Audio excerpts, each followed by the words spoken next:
چې زه د چا د خلکو لپاره یو سوچ کوم، زه د پاکستان لپاره یو سوچ کوم، او هغه څه سوچ، هغه دا سوچ چې زه په خپله زما تعلق د عوامي نېشنل پارټۍ سره زمونږ دا الله ګواه دی، دا توقع دا زمونږ بالکل نه وه چې چونکې دا اسفندیار ولي خان همدې ته هم سترګې وې، دا اشفاق څه کار و چې د دین سړي پسې ته سوچ هم پرې وکړه زما د برق قسم وي د دې نه بهترین او ښکلي خلک د جماعت اسلامي نه نشته.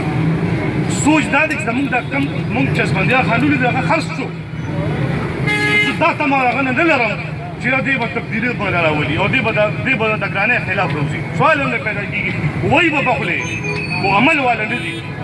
عمل والا چې دي نو الحمدلله دا جماعت اسلامي والا دي، د جماعت اسلامي مشران دي. تاسو وګورئ ډېر چاپېره په اصف زرداري باندې د کرپشن داغونه شته. په تېر شوي دورونو کې وګوره نواز شریف شو، زرداري شو، دا ټول واحد زموږ جماعت اسلامي مشران دي. الحمدلله دا زموږ د ټولو لپاره دا د فخر خبره ده چې اوس هم یو پارټي داسې شته چې هغې کې غل نشته، د ادنا نه واله تر بره سره پورې الحمدلله.